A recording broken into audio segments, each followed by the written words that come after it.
Hallelujah. कैसे हैं आप सब? कैसा लग रहा है आपको? मैं आज अपनी गवाही बताने के लिए आई हूँ। मैं प्रभु को बहुत धन्यवाद करती हूँ कि प्रभु ने ये दिन चुना कि मैं आप सबके बीच में आऊं और मैं अपनी गवाही आपके साथ शेयर करूं। मेरी गवाही बताऊं इससे पहले मैं आपको एक बात बताना चाहती हूँ कि अक्सर ऐसा होता है कि हम बाइबल पढ़ते हैं और गवाहियां भी सुनते हैं, वचन भी हम बहुत बार पढ़ते हैं, सुनते भी हैं, लेकिन जब हमारी परिस्थिति बुरी होती है तब हम वचन से दूर हो जाते हैं और उस परिस्थिति जिसको हमें ध्यान नहीं देना चाहिए उन पर रहता है। और हम प्रभु के वचन पर जिस तरह से प्रभु कहता है, यदि तुझ में राई के दाने के बराबर विश्वास होगा और तू इस पहाड़ से कहेगा कि यहाँ से सरक कर वहाँ चला जा, तो वो हो जाएगा। लेकिन हम राई के दाने के बराबर भी विश्वास नहीं कर पाते हैं, क्योंकि हम वो विश्वास वचन के अनुसार नहीं करते हैं, बल्कि हम परिस्थिति को देखते हैं और हम टूट जाते हैं। मैं अपने जीवन में यीशु मसीह को जानती थी, लेकिन मैं विश्वास में नहीं थी। उस समय में मुझे प्रभु का वचन सुनाए और समझाने वाला कोई नहीं था। जब से मैं पैदा हुई तब से ही मैं दुखी ही थी, लेकिन प्रभु हमारे दुखों को देखता है। वो हमारे हर दुख को, हर खुशी को, हर एक परिश्रम को वो देखता है। शैतान हमेशा हमारे ऊपर अटैक करता है। उसने यीशु को नहीं छोड़ा तो वो हमें कैसे छोड़ेगा? बाइबल कहती है कि यदि जो कोई मसीह यीशु में है वो एक नई सृष्टि है, पुरानी बातें बीत चुकी है और देखो सब नया हो चुका है। हम कहते हैं कि हम मसीह यीशु में नई सृष्टि है, लेकिन जब परिस्थिति आती है तो क्या आप अपने आप में वो विश्वास पाते हैं जो यीशु मसीह ने कहा है? हम हमारी परिस्थिति को देखते हैं और हम नई सृष्टि नहीं बल्कि पुरानी ही सृष्टि बने रहते हैं। परमेश्वर ने कहा है तुम मत डर, मैं तेरे साथ हूँ, फिर भी हम डरते हैं।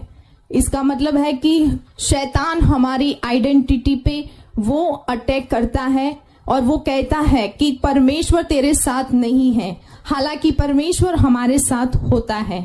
तो हमारी आइडेंटिटी क्या है? जब हम यीशु मसीह में आते हैं तो बाइबल कहती है कि जोएल 3:10 में कि कमजोर से भी कमजोर कहे कि मैं योद्धा हूँ। हम सब कमजोर नहीं है, बल्कि जब हम यीशु मसीह को ग्रहण करते हैं तो हम परमेश्वर की योद्धा है, हम वीर है, हम कमजोर नहीं है। मेरे जीवन में बहुत सारी बातें बनी थी। ऐसा था कि आज मैं जिंदा नहीं होती अगर मुझे ब्रदर अशोक मार्टिन नहीं मिलते। मैं मरने वाली थी, लेकिन उसी समय पर परमेश्वर ने मुझे उसका दूत भेजकर मुझे बचाया है।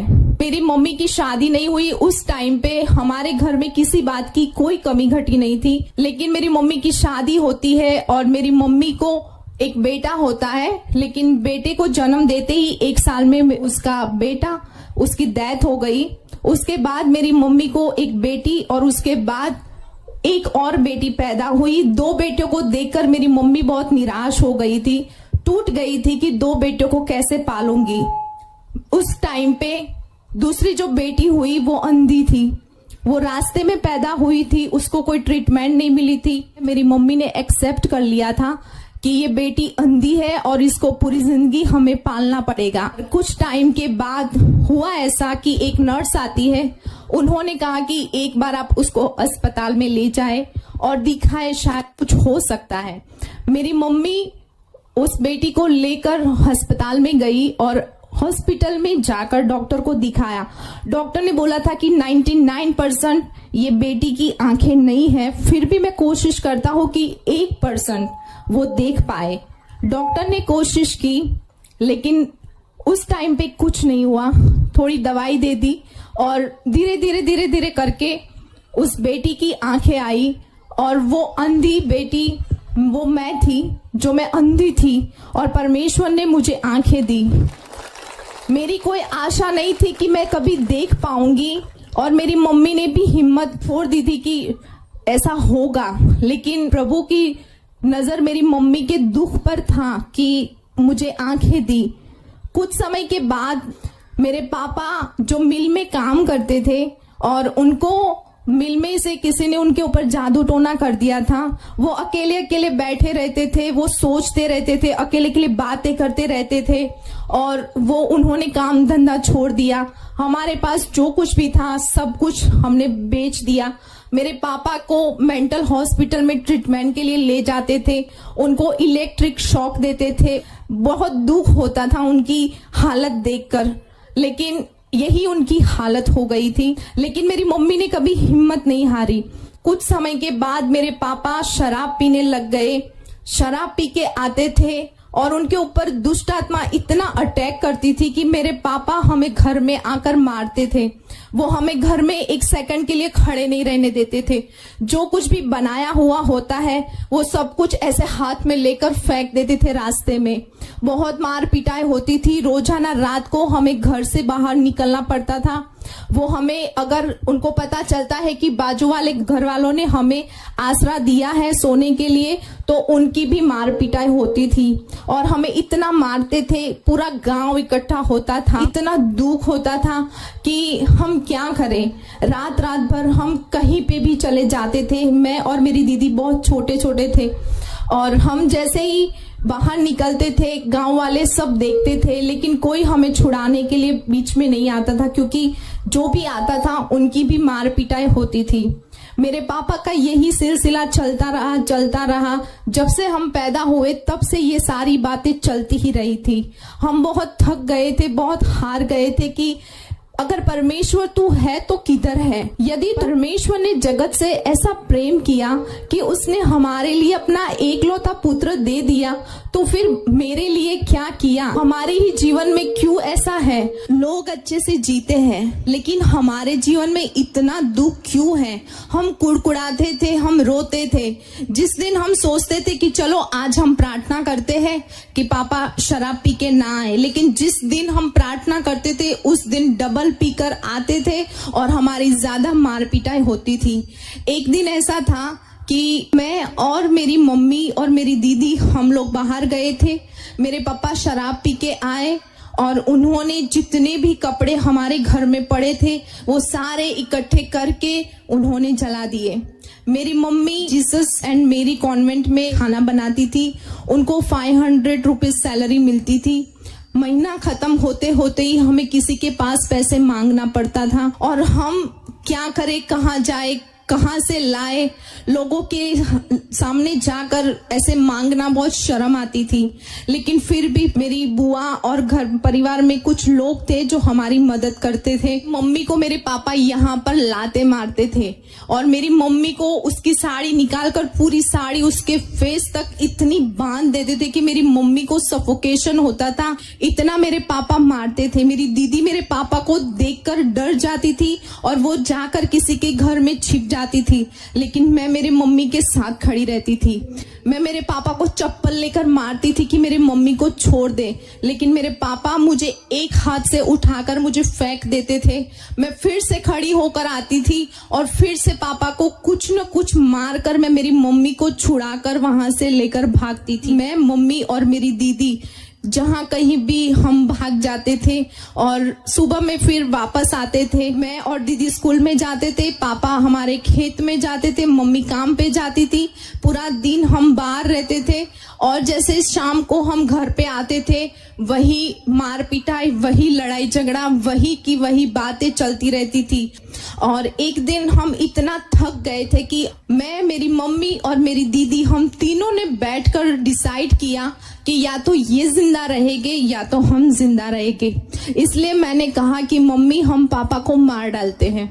और मेरी बहन और मेरी मम्मी एग्री हो गए मेरे साथ कि हाँ चलो ऐसा करते हैं।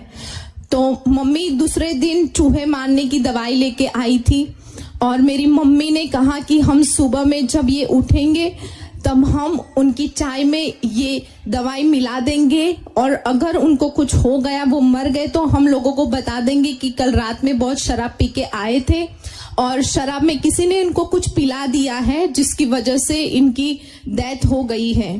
तो हम तीनों ने प्लान पूरा कंप्लीट बना के रखा था। मम्मी दवाई भी लेके आई थी और जैसे ही सुबह में उसने ये सोचा तब हम तीनों के दिल में एक दया उत्पन्न हुई, छोड़, जाने दे, कुछ मत कर, जो भी होगा देखा जाएगा।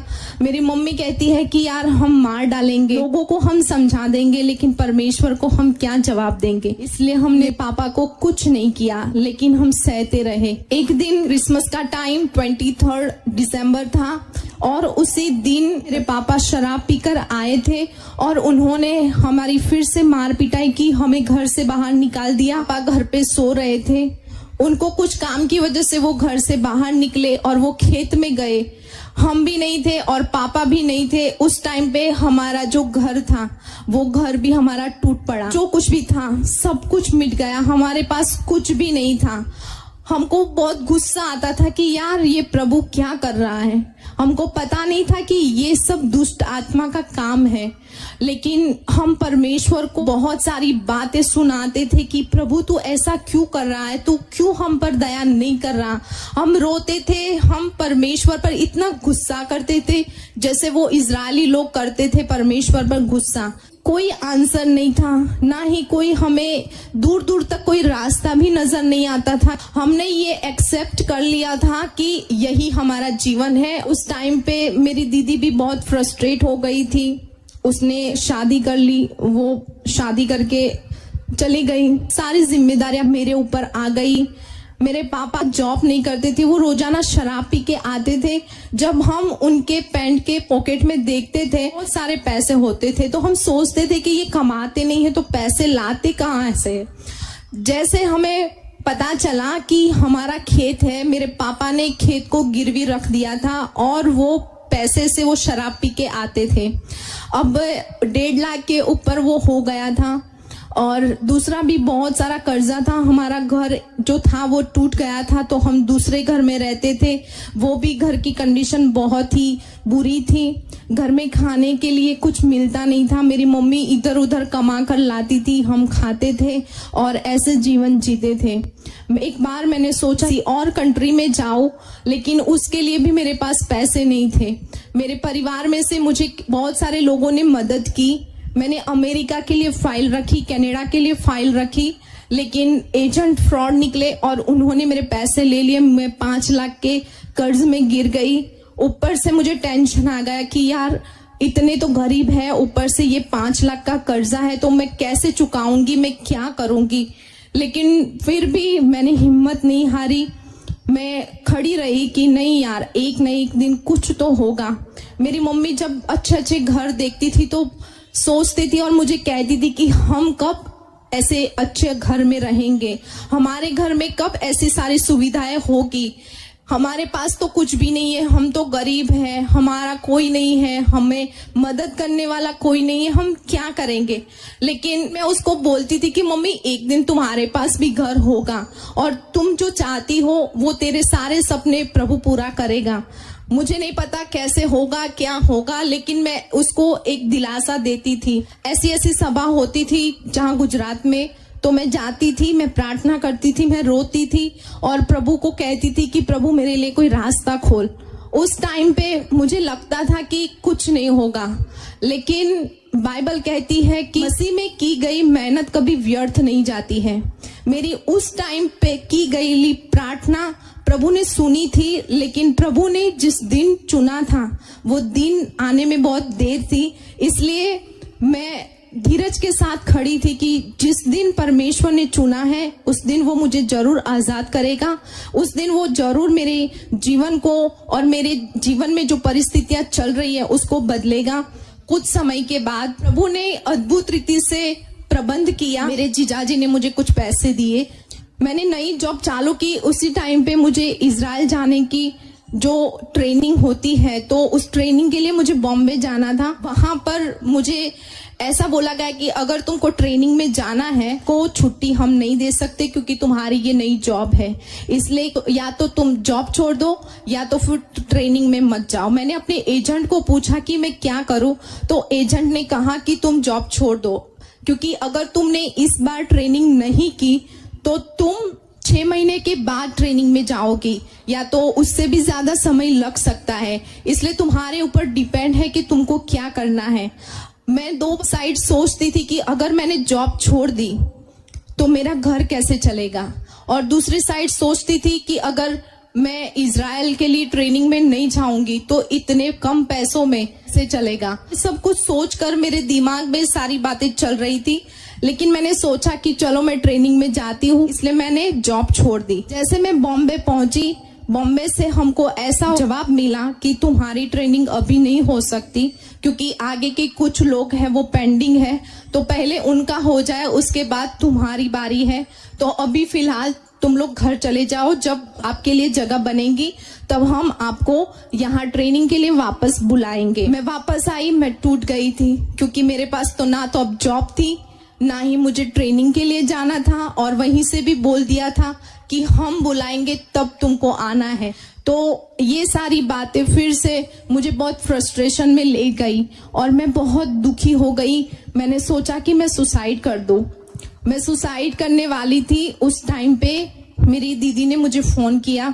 मैं बहुत रो रही थी, मैं बहुत टूटी हुई थी। मैंने कहा कि अब जॉब भी नहीं है, इजराइल जाना भी नहीं है, तो अब मेरा इस दुनिया में क्या काम है।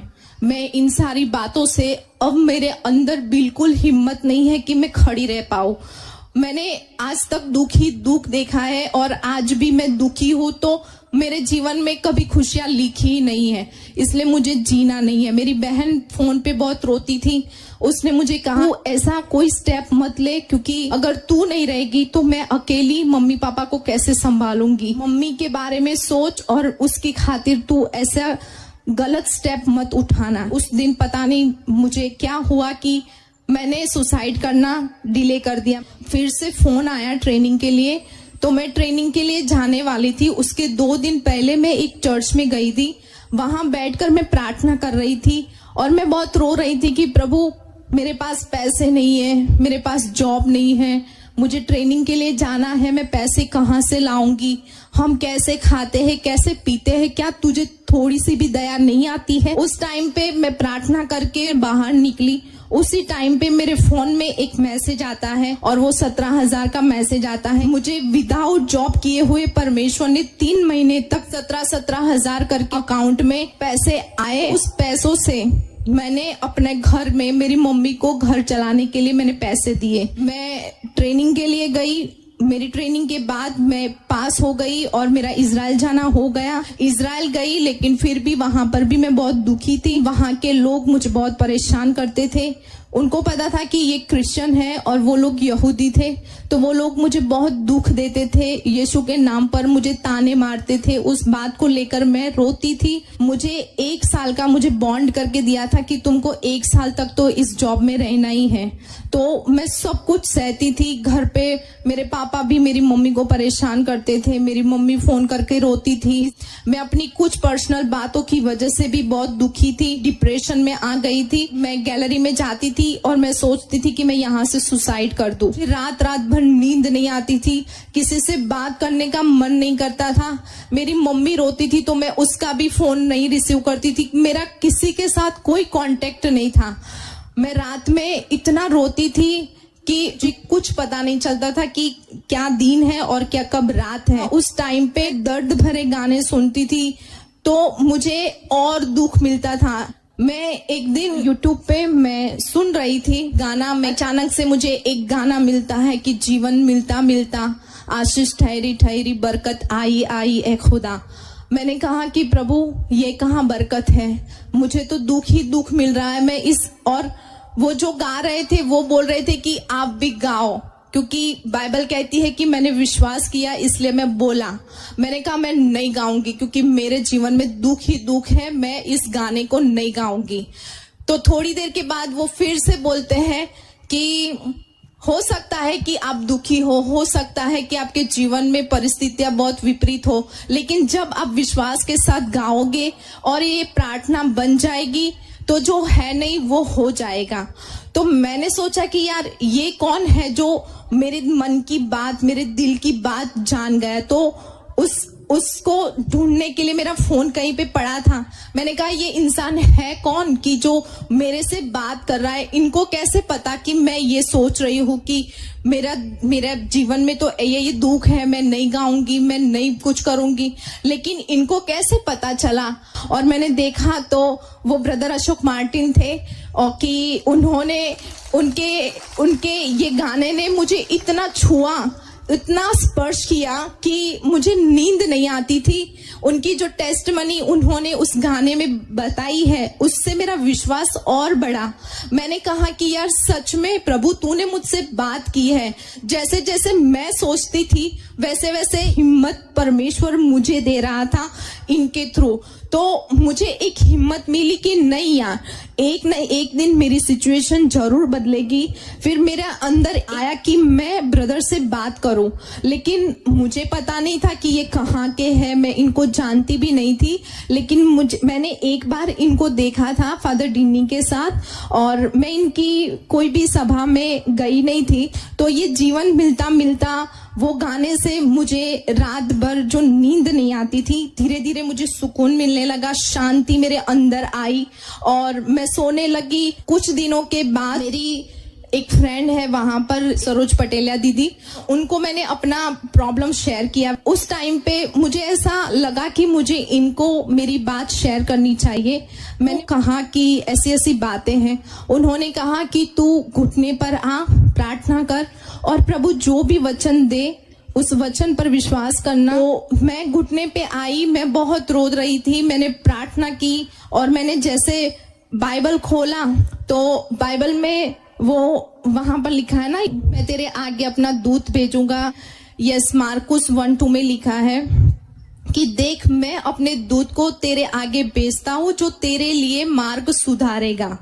और ये वचन को मैंने विश्वास के साथ लिया और मैंने प्रभु को कहा कि प्रभु ये जो भी दूत है मैं उसको एक्सेप्ट करूंगी, लेकिन मुझे इस परिस्थिति से निकलना है और आप ही मेरी मदद कर सकते हो। सोच में पड़ी रहती थी और मैं प्रभु को कहती थी कि वो दूत कौन है, तू मुझे दिखा।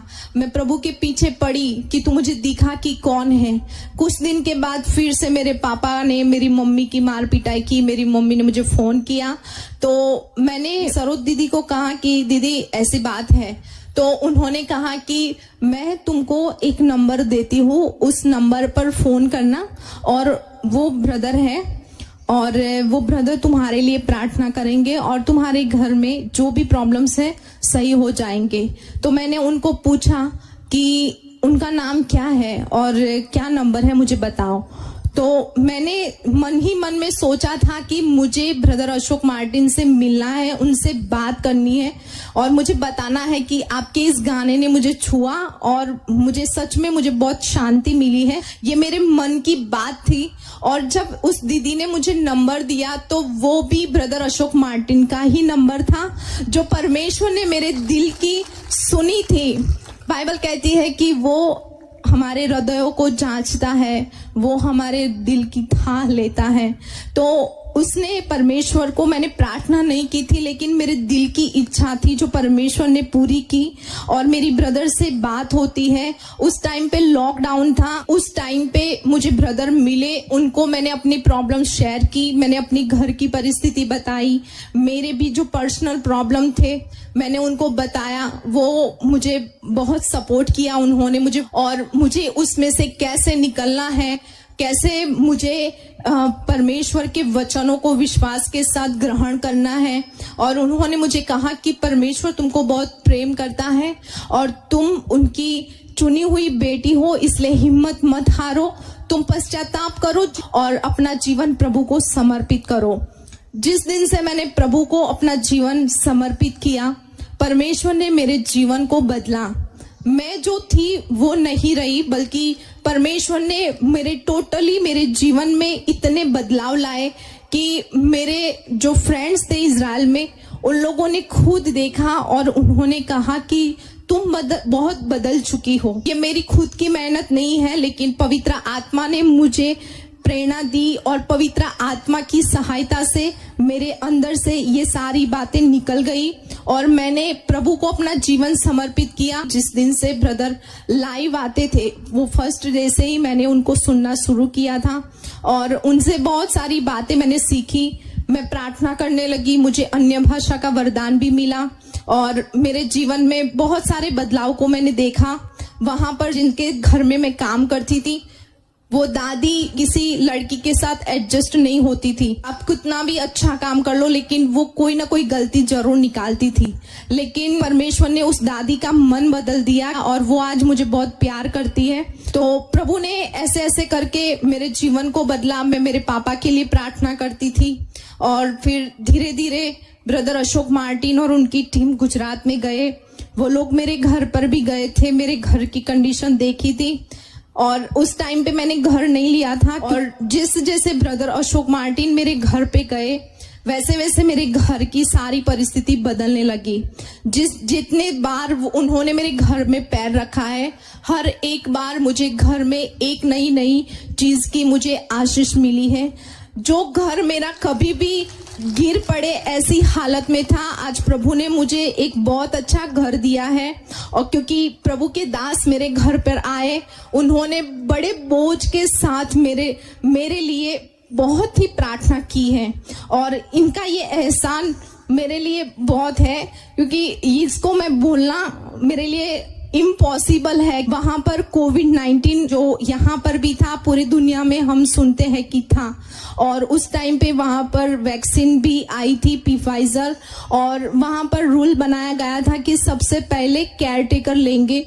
मैं वहां पर बूढ़े दादा दादी की केयर करती हूँ तो वहां पर हमें सब कुछ घर की शॉपिंग करना, दादा दादी को संभालना, ये सब कुछ हमें ही करना पड़ता था। इसके लिए वहां पर रूल बनाया कि सबसे पहले केयर टेकर है वही वैक्सीन लेंगे, उसके बाद दूसरे लोग। इसलिए मैं जिस फैमिली में काम करती थी वो लोग मुझे बहुत प्रेशर देते थे कि तुम वैक्सीन लो, लेकिन ये मेरा पर्सनल डिसीजन था कि मुझे वैक्सीन नहीं लेनी है क्योंकि यीशु मसीह ने जो खून बहाया है वो खून वो मेरे लिए बहा है और वही मेरी वैक्सीन है, ये मेरा विश्वास था। इसलिए मैंने बोल दिया कि मुझे वैक्सीन नहीं लेनी। मैंने उनको लास्ट डिसीजन बोल दिया कि अगर तुमको मुझे रखना है तो रखो, नहीं रखना तो मैं इंडिया चली जाऊंगी, लेकिन मैं वैक्सीन नहीं लूंगी। लेकिन प्रभु की दया से उन्होंने मुझे कुछ नहीं कहा। इजराइल से इंडिया आना मेरे लिए बहुत ही मुश्किल था। मैंने सोचा था कि मैं कभी इंडिया नहीं जा पाऊंगी क्योंकि लोगों की बातों को सुना था, लेकिन मेरा विश्वास मैंने इस तरह से एस्टैब्लिश किया कि मैंने कहा कि कुछ भी हो जाए मैं वैक्सीन नहीं लूंगी। अगर मरना पड़े तो मैं यहीं मर जाऊंगी, अगर जाना है तो बिना वैक्सीन के ही जाऊंगी। और मैं परमेश्वर के सामने दुहाई देती थी। बहुत सारे लोग वहां पर वैक्सीन ले लेकर घर जाते थे, मैं बिना वैक्सीन को वहां पर बैठी थी, रोती थी। मुझे बहुत मन करता था कि मैं भी घर पे जाऊं, मेरे परिवार से मिलूं, मेरे माँ बाप से मिलूं, लेकिन ये वैक्सीन की वजह से मेरा इंटरनेशनल ट्रैवलिंग वहां पर बंद कर दिया था कि विदाउट वैक्सीनेशन आप नहीं जा पाओगे। मैंने अपनी एजेंसी में जाने की कोशिश की, लेकिन एजेंसी वाले ने भी कहा कि तुमने वैक्सीन नहीं ली तो तुम हमारी एजेंसी में पैर नहीं रखोगी। और यही बातें मुझे बहुत ही फ्रस्ट्रेशन में ले गई। मैं ज्यादा प्रार्थना करने लगी, ज्यादा मैं बाइबल पढ़ने लगी और मैं अन्य भाषा में उठ कर 3-3 बजे मैं प्रार्थना करती थी, मैं रोती थी। एक दिन मैं भाभी से बात कर रही थी और बातों बातों में मुझे रोना आ गया। मैं रोई और मैंने कहा कि मुझे इंडिया आना है, मैं यहाँ पर थक गई हूँ, मुझे थोड़ा फ्रेश होना है, मुझे थोड़ा चेंज चाहिए। मैं रोती थी। उस टाइम पे ब्रदर कई ऐसी प्रार्थना सभा से आए थे, वो थके हुए थे। भाभी ने जाकर भैया से कहा कि आप उसके लिए प्रार्थना करो, कुछ करो कि वो आ पाए, वो बहुत दुखी है। उन्होंने कहा और भैया बहुत थके हुए थे, फिर भी उन्होंने खड़े होकर मेरे लिए प्रार्थना की और उनकी प्रार्थना की वजह से मेरे लिए रास्ता खुला। जो एजेंसी वाले ने मुझे मना किया था कि तुम एजेंसी में पैर नहीं रखोगी, उसी ने मुझे बुलाकर मुझे गले लगाया और उन्होंने ही मुझे सामने से कहा कि तुम इंडिया जाओगी, क्योंकि अभी ये रूल्स रेगुलेशन इतने स्ट्रिक्ट नहीं है, इसलिए तुम्हारा जाना अभी पॉसिबल है। तुम टिकट खरीदो और तुम जाने की तैयारी करो। और मैंने टिकट खरीदी। टिकट खरीदने के बाद कुछ लोग इंडिया जा रहे थे, तो उन्होंने मुझसे कहा कि प्रतीक्षा तुमने टिकट खरीद ली है, लेकिन हमारे पास कोविड-19 का सर्टिफिकेट मांगते हैं। लेकिन मैं उन बातों पर ध्यान नहीं देती थी। मैंने कहा कि मेरी टिकट बुक हो गई है, इसका मतलब कि ये परमेश्वर की योजना है कि मैं इंडिया जाऊंगी, तो दुनिया की कोई ताकत मुझे रोक नहीं सकती। जब परमेश्वर मेरे साथ है तो कौन मेरे खिलाफ हो सकता है। और यही बातें कुछ कुछ टाइम के बाद होती रहती थी। मैं टेंशन नहीं लेती थी कि क्या होगा, कैसे होगा, कब होगा, लेकिन मैं विश्वास के साथ में जब खड़ी रही तब परमेश्वर ने अपने पवित्र आत्मा के द्वारा उनका विश्वास मेरे अंदर डाला। और उस विश्वास ने मुझे जब तक मैं इंडिया के लिए नहीं निकली तब तक मुझे खड़ा रखा। मेरी 13 दिसंबर की फ्लाइट थी। उसके अगले दिन 12 दिसंबर को मेरे कुछ फ्रेंड्स लोग इजराइल से इंडिया जा रहे थे और उनके पास सर्टिफिकेट मांगा था। तो उन्होंने मुझे तुरंत फोन किया कि प्रतीक्षा तुम कल निकलने वाली हो, लेकिन आज हमारे साथ सर्टिफिकेट मांगा है, तो हो सकता है कि तुम्हारे पास भी मांगेंगे। और उन्होंने मुझे ये बात बोली, लेकिन परमेश्वर ने मुझे कहा कि ये एक शैतान की चाल है जो तुझे डरा रहा है, लेकिन मेरा वचन कहता है कि तू डर मत, मैं तेरे साथ हूँ और तू इधर उधर मत ता, क्योंकि मैं तेरा परमेश्वर हूँ। मैं तेरा दाहिना हाथ पकड़कर मैं तुझे ले जाऊंगा, तो तुझे डरने की कोई जरूरत नहीं है। दूसरे दिन मुझे निकलना था। मैं सुबह में 3 बजे उठी, मैं प्रार्थना करने लगी। प्रार्थना करते करते करते मैं अन्य भाषा में प्रार्थना करने लगी और मैंने प्रार्थना की थी कि प्रभु जो लोग सर्टिफिकेट मांग रहे थे आज वो लोग ना हो, बल्कि कोई नए लोग आए और उनके दिमाग में सर्टिफिकेट वाली कोई बात ही ना आए। मैं निकली, मैं एयरपोर्ट पे आई। जो सिक्योरिटी क्वेश्चंस होते हैं कुछ, तो उसके लिए मुझे बुलाया गया। वहां पर मुझे बहुत सारे क्वेश्चन किए, लेकिन किसी के दिमाग में कोविड-19 के सर्टिफिकेट के बारे में कोई बात नहीं आई। वहां से मेरा इमिग्रेशन हुआ, मेरा लगेज भी चला गया और मुझे किसी ने सर्टिफिकेट के बारे में कुछ नहीं पूछा। मैं आराम से फ्लाइट में बैठ गई और मैं इंडिया आ गई और किसी भी बात की कोई मुझे तकलीफ नहीं पड़ी। और परमेश्वर ने मुझे बहुत अच्छे तरीके से मुझे इंडिया सुरक्षित पहुंचा दिया। मेरे घर में मेरे पापा, जो उनका दिमाग सही नहीं था, ब्रदर की प्रार्थना से मेरे पापा का दिमाग आज बिल्कुल सही है। वो ना तो शराब पीते हैं, ना ही घर में लड़ाई झगड़े करते हैं और ना ही उनको कोई दुष्ट आत्मा का अटैक है।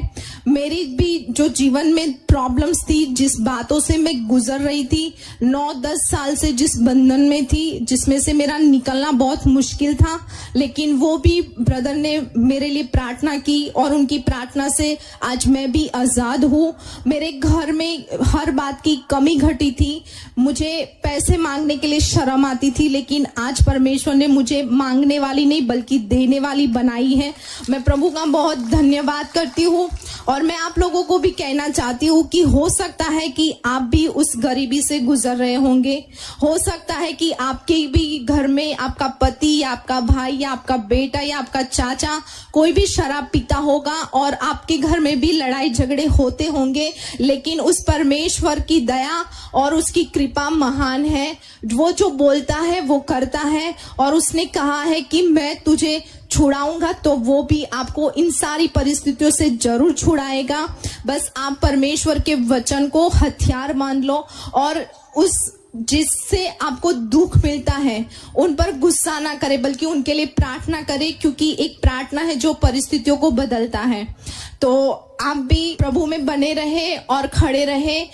आज जिस बात के लिए आपने प्रार्थना की है उसका उत्तर जरूर आएगा और जैसे आज मैं गवाही दे रही हूँ, आने वाले दिनों में आप भी गवाही दोगे और परमेश्वर की महिमा को आपके जीवन में होते हुए देखेंगे। मैं सारी बातों के लिए प्रभु का धन्यवाद करती हूँ और स्पेशली ब्रदर अशोक मार्टिन को थैंक यू कहती हूँ कि अगर वो मुझे नहीं मिलते होते तो मैं आज इस दुनिया में नहीं होती, लेकिन प्रभु की ये एक योजना थी कि उन्होंने ये दूत मेरे आगे भेजा और मेरे घर के सारी परिस्थितियों को और मेरे जीवन को परमेश्वर ने बदला है। मैं सब बातों के लिए प्रभु को धन्यवाद करती हूँ और ब्रदर अशोक मार्टिन को भी और उनकी पूरी टीम को भी मैं धन्यवाद करती हूँ। सबको जय मसीह की।